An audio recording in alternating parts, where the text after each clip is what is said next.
If you're a fan of an AFC East team not named the New England Patriots, then you've probably spent the better part of the last 4 decades watching your dreams die in real time. All while Tom Brady collected Super Bowl rings like a power-hungry Marvel character collecting Infinity Stones. And if you believe in the supernatural, then maybe what you lived through wasn't misfortune at all, but done by design. Because someone or something has been orchestrating your misery from the shadows, pulling strings, tossing out unwarranted flags, making sure field goals that matter most go wide. And now it looks like that same puppet master is heading straight for Shady Hollow. So grab some popcorn, pour yourself a nice beverage, and say your prayers, because I am about to tell you a story. You referenced Thanos again in the intro. Should we reshoot it? Okay, why would I want to do that, Josh? Because you always reference Thanos. I thought maybe, I don't know, you could reference something else? The fact that your parents didn't fake their deaths to escape your childhood is going to be studied by science for decades. In Shady Hollow, the more things change, the more they stay the same. And in that cursed little town, time does not pass. It lingers. One brisk autumn afternoon, a well-dressed man stops outside Resnick's Oddities and Curiosities, a store that's never changed hands, never closed its doors, and never, ever needed any help. He unlocks the door with a strange brass key, and flips the sign from "Sorry we're closed" to "Come in, we're open," and then steps inside as if he's owned the place forever. 4 teens take notice from across the street. Kevin, the Dolphins fan, who's ready to throw hands at a moment's notice over Tua slander, narrows his eyes. That's not Resnick.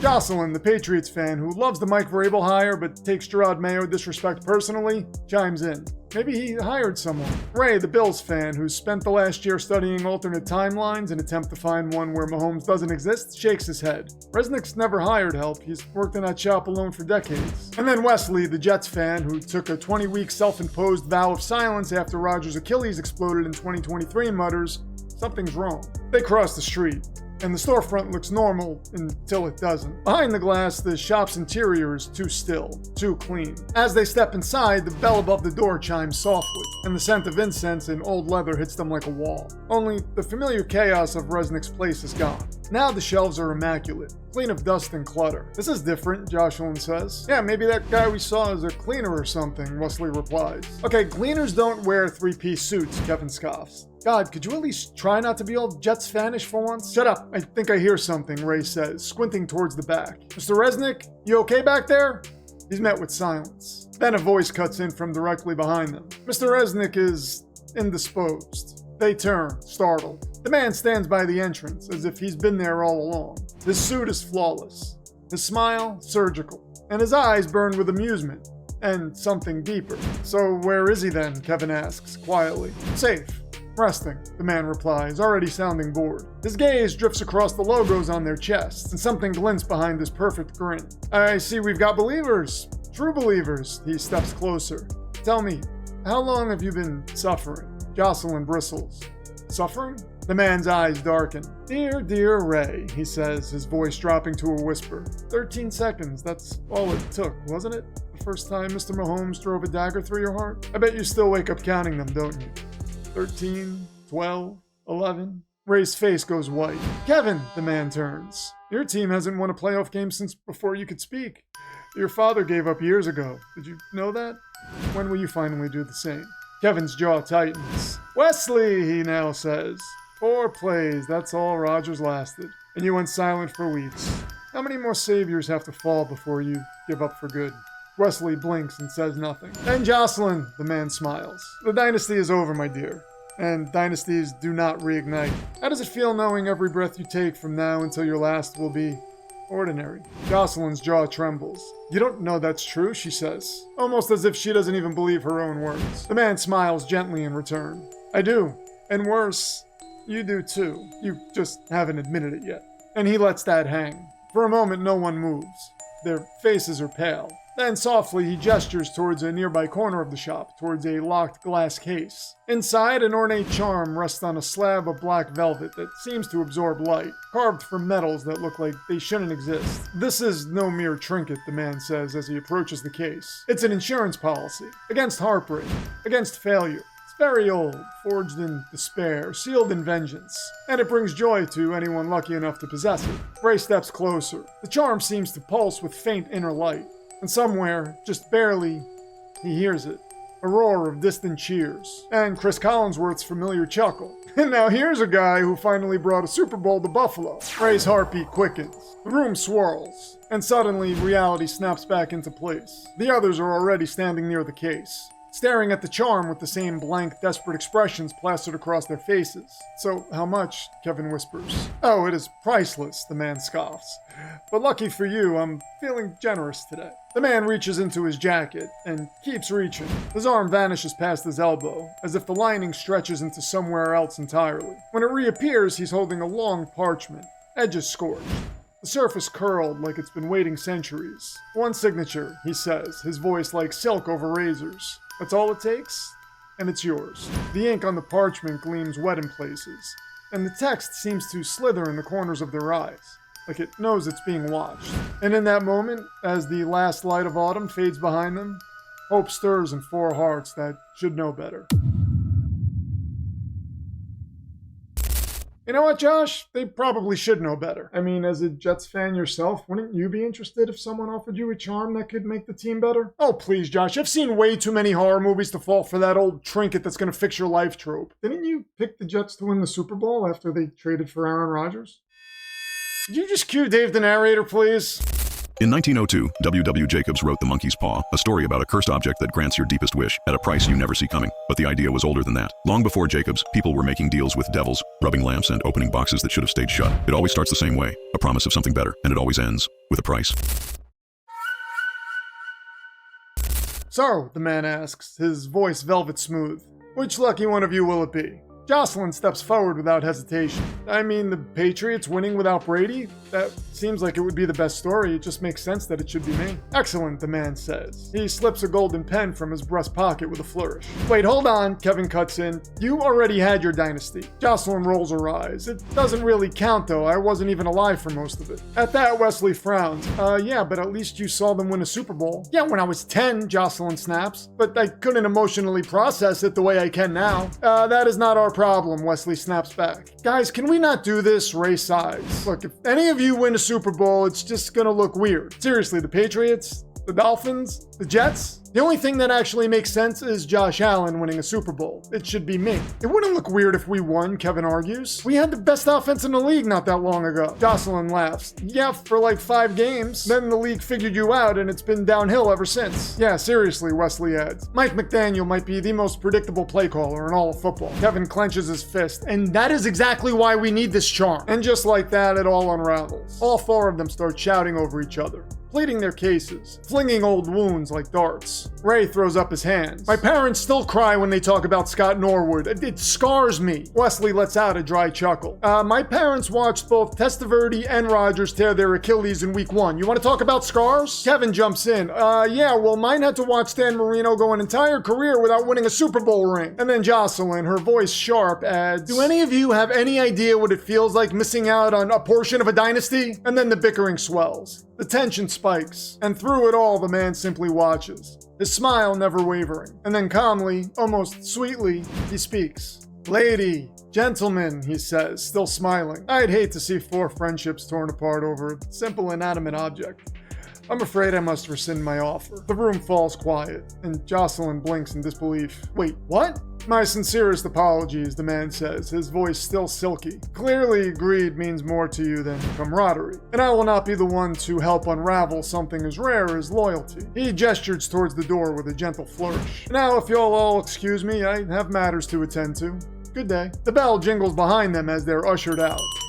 The man locks the door and flips the sign again. "Sorry, we're closed." The teens linger on the sidewalk. The street is quiet, except for the slow churn of blame. Kevin glares at Jocelyn and Ray. "You two suck, you know that? Ray, you're always in the playoffs, and you," he points at Jocelyn, "at least you got to see your team win Super Bowls." "Yeah," Wesley mutters. "You couldn't at least let one of us have a little glory for once?" "Oh, please," Jocelyn fires back. "Like either of your franchises would even know what to do with glory." And before things could reach a fever pitch again, Ray lifts a hand. "Guys, come on, why are we even fighting? It was a cool-looking charm. You really think it would have changed anything? We're all just being gullible." "It wasn't going to cost us anything, though," says Kevin. "And I'm at the point where I'm desperate enough to try anything." Ray nods along. "Well, he did want us to sign something.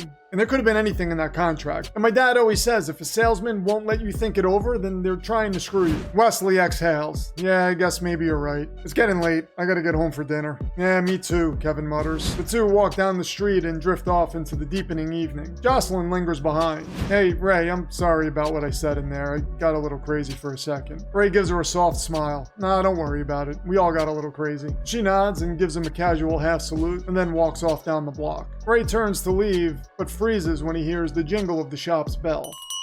He turns around to see the door easing open as if by an unseen hand. And from inside he hears it. The roar of a crowd.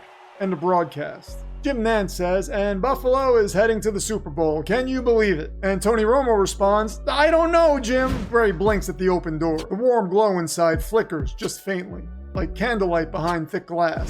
He glances over his shoulder to see if anyone's watching. The sidewalk is empty, the street's silent. It even feels like the breeze has stopped. And once he sees the coast is clear, he steps inside. Oh, come on, what are you doing, Ray? You see, Josh, this is the problem with Bills fans. He's probably thrown himself through one too many tables and now it's affected his decision-making skills. I actually think the table diving is pretty badass. Well, that actually doesn't surprise me because judging by your wardrobe, your decision-making took a wrong turn a few exits ago. All right, let's close out this year's record predictions with the NFC North. Fair warning, I only have 34 wins left to hand out. Let's just say some of your fans are going to be frustrated. Can't you just take some wins from another division? I mean, I don't want to say anything, but you seemed weirdly bullish on the NFC West. You're right, I probably got a little overzealous there. Especially having given 10 wins to Seattle, considering the state of their offensive line. And the fact that Sam Darnold might not just turn back into a pumpkin, but a rotting pumpkin with mold growing out of it. Oh, I remember those days. Same. But we are where we are, and where we are is Chicago. I've got you at 6 wins. Oh my god, my fans are going to destroy you in the comments. You know that. They actually destroyed me the past 2 seasons for predicting you'd have 6 wins last season and 9 wins the year before that. Remind me, did you happen to hit any of those win totals? I'd rather not say. I didn't think so. Minnesota, I've got you at 7 and 10. Let me get this straight. After a 14-win season, you think we're dropping to 7 wins. Yes, because last year you squeaked out a bunch of close games, and I'm skeptical as to whether or not JJ McCarthy can pull that off. And all he really has to do is hand the ball off a lot like he did in Michigan. Okay, and you are aware that this is the NFL and not the Big Ten, right? I think so, yeah. Good, because you had me worried there for a second. Yes, Chicago, what is it now? You know, Caleb Williams did have a record-breaking rookie season for us. I think we're entitled to a few more wins. Well, considering your quarterback history, Chicago, breaking a few rookie records should be the bare minimum work requirement for a first overall pick. Green Bay, I've got you at 10 wins, but I don't feel great about it considering Jordan Love's inconsistencies. And Detroit, I've got you winning the division with 11 wins. Well, that would be the 3rd best record in the conference, and we do still have that new coordinator question mark thing going on, so I guess I'm okay with that. Oh, good, because I was really worried that you wouldn't be. Next time I will give you my playoff and Super Bowl predictions. Hey, let's make a pact to make it an all Los Angeles Super Bowl this year. What do you say? I would love to say yes to that, but I am just so terrified of letting myself down again. Oh, you know what, Josh? It looks like Mr. Demarest really painted himself in a corner with that 10-game win prediction for Seattle. Are you going to give us your predictions before the season starts? No, Josh, you should know this by now. I always write my predictions down, seal them in an envelope, and then reveal them after the season. And spoiler alert, by the way, I have yet to be wrong. And so the story continues.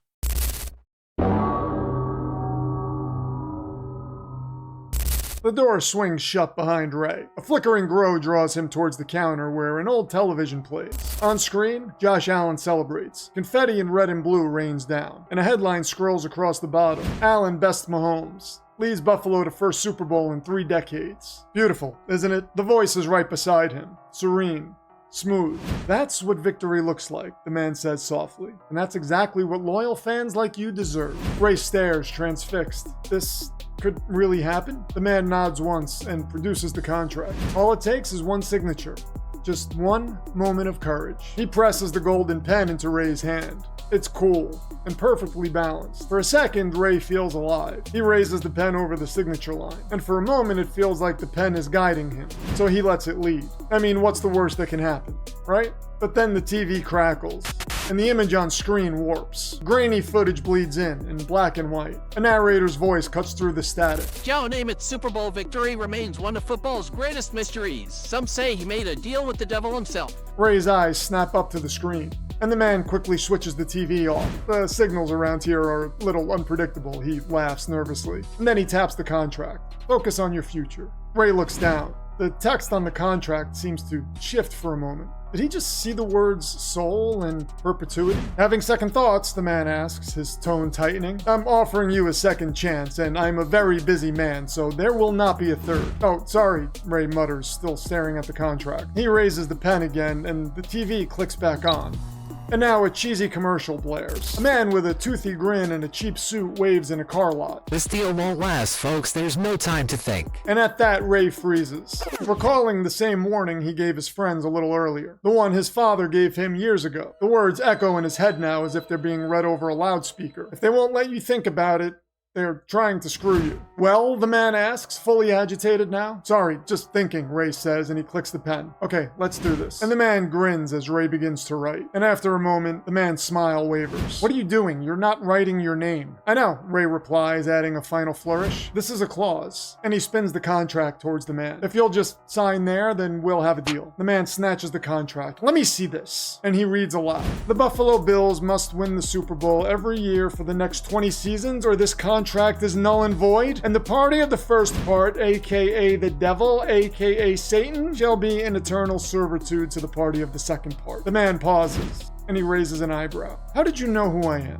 Ray shrugs. I saw your face during the Namath clip. You looked like you flinched. And he offers the man the pen. Now, if you'll just go ahead and sign. And now the man's face shifts, revealing his true devil form. He slams the contract down. I don't sign anything. And his eyes flare red. In response, Ray just shrugs. Then I guess we don't have a deal. And now the man's form begins to waver. His suit ripples, and smoke curls around his collar and his cuffs. Clever little worm, he hisses. He steps forward, his eyes still blazing. I came for one soul, but thanks to you, I'll own everything you care about. Everyone in this pathetic little town of yours will be mine. And after a rush of fire and smoke, the man vanishes, but his voice lingers. This is not over. Oh, surprise, surprise. It looks like a Buffalo Bills fan was actually smart enough to outwit the devil. What do you think about that, Josh? By the way, whatever happened to Mr. Resnick? You know, I'm glad you asked that question because we were about to find out right now. The air clears. Smoke still curls along the edges of the floor. And Ray stands alone, heart hammering in his chest. And then, the bell on the front door jingles. Mr. Resnick stumbles in, half asleep, his hair wild. He's wearing slippers and a bathrobe. I overslept, he says, staring wide-eyed at Ray. I never oversleep. He scans the room. Did you clean up in here? No, it was a cleaner in a three-piece suit, Ray says, and he walks out without another word. And Mr. Resnick furrows his brow, lingering on the words, and says, wait a second, cleaners don't wear three-piece suits. And there you have it, folks. Josh, what story do you think we should tell next time? Maybe you can have a Cowboys fan summon a demon? Okay, we already did that story weeks ago. You know, it really baffles me how more people don't take their shoes off and throw them at you.